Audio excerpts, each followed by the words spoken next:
Then everything changes with number 17, Taiwanese wonder from Torrance, Jeremy Lin against New Jersey. Huge game. Melo gets hurt in the next game. You beat the Jazz again. I remember watching the next game against the Wizards. He put up another double-double. Then the game winner against Toronto happened, and Linsanity was born. 8-1 with Melo out. 8-1. Turn your whole season around. Melo comes back, and I remember there were talks that Melo and Amari's admitted this later, I believe, that they were a little jealous about all the attention that Lin was getting. It was a crazy time. Like Linsanity was. We seen all the Asian fans, all these Asian fans come out of nowhere as rooting for the Knicks. That was crazy. What he did to especially the game against the Lakers.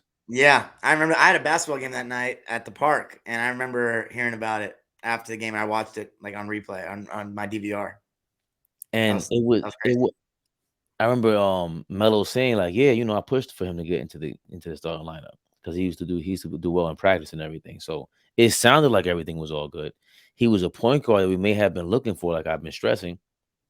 Yeah. Well, the thing is, yeah, exactly. And I think that's what it was. I think D'Antoni got his point guard. And then when Melo came back, it screwed everything up again. Because I know Lin's probably like, okay, this is still Carmelo Anthony. I want to get him going because I want to work together. I want to get him comfortable. But it just didn't mesh immediately with D'Antoni. You guys went 2-8 when Melo came back, and Mike D'Antoni resigned. And I think what Mike D'Antoni wanted at this point was for Melo to go to the 4, and then they'd have Tyson starting and bring Amari off the bench. And I don't remember where it was, but it was in an article I just read a couple days ago that said they would both refuse to do that. Melo had a hesitancy playing the 4, probably because the 4 back then was a true 4. A lot of physicality, more rebounding emphasis. And then Amari didn't want to go off the bench. He had an ego. He was a star. And Jeremy Lin, it just didn't happen. It just didn't happen. And he resigned. J.R. Smith comes around.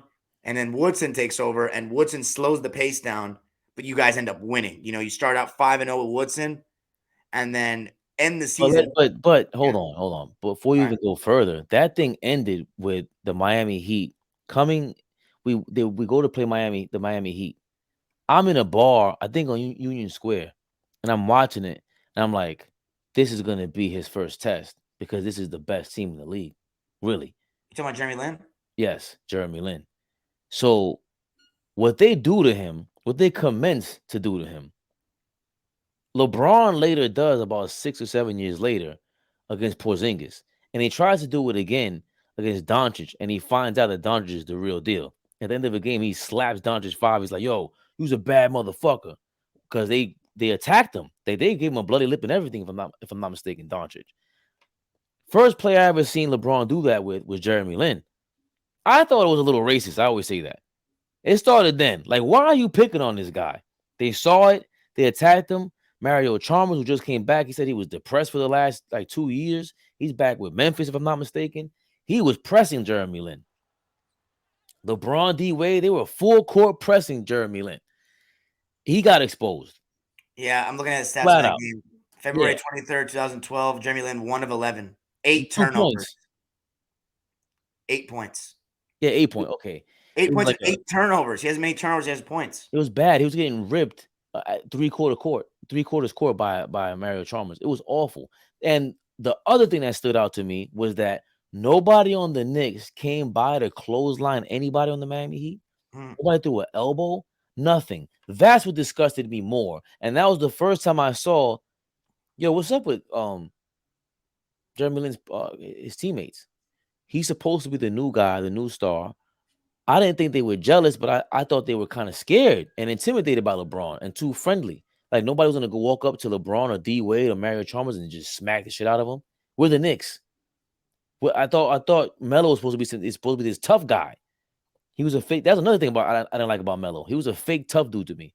I didn't talk about the Marty Collins thing, by the way. I forgot to talk about that. When he knocked out Marty Collins, and you can hear him break his jaw on live television, damn near. And he backpedaled to his bench when he was on the Denver Nuggets. He got suspended for like 15 games. He talks about how David Stern called his agent and told him, what is Carmelo doing hanging out with this guy and this guy? And he's doing in a stop snitching video. I always thought Carmelo had his mind on the wrong place. So going back to the Jeremy Lin thing, all right, if you're a tough guy and you want to be a street dude, you should have showed it right then and there.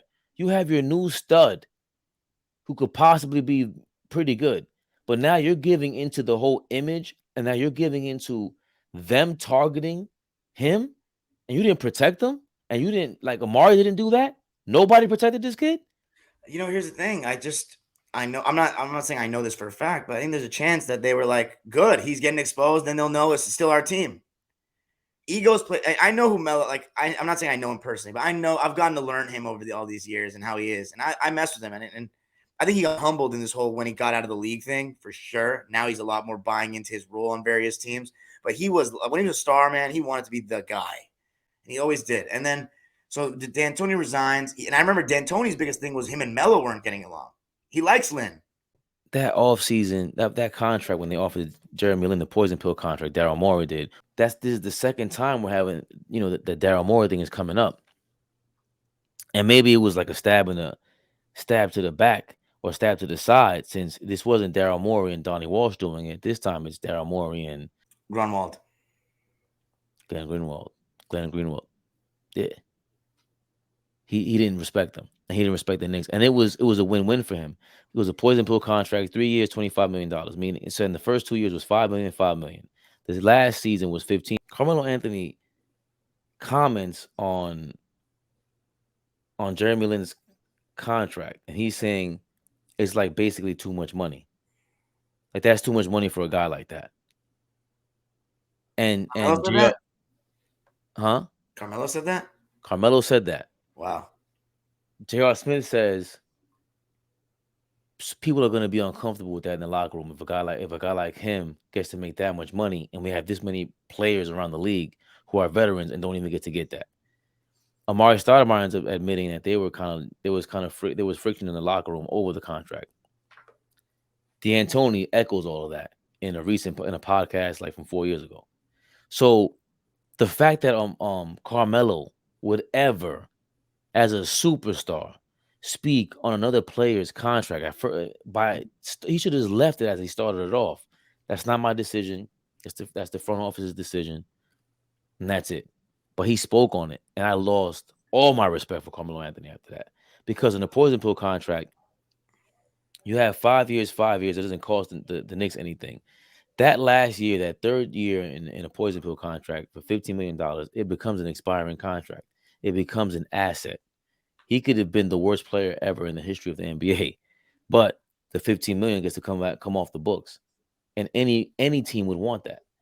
Carmelo didn't understand it. The players didn't understand that, and it was just crazy to see them even comment on it. And again, it felt racist, and it felt like they were doubling down on the whole Miami Heat game, where you just said, like, it was almost like they were glad that the Heat hounded them. And that's also like they can make the point, like, we played our best basketball after Lin went down with Woodson. Like, you know what I mean? We don't need Lin. Like, they could have been saying that too. They were saying that. And in that offseason, we ended up getting Raymond Felton and Jason Kidd back. Jason Kidd from Dallas, who was in his last year, but man, he helped.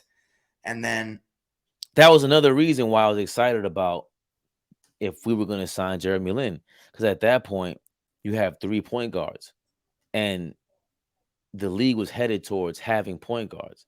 Again, going back to me wanting Deron Williams and CP3. Okay, we didn't get that. Well, damn, if we would have had Jeremy Lin now with Raymond Felton and Jason Kidd. Jason Kidd can groom this kid.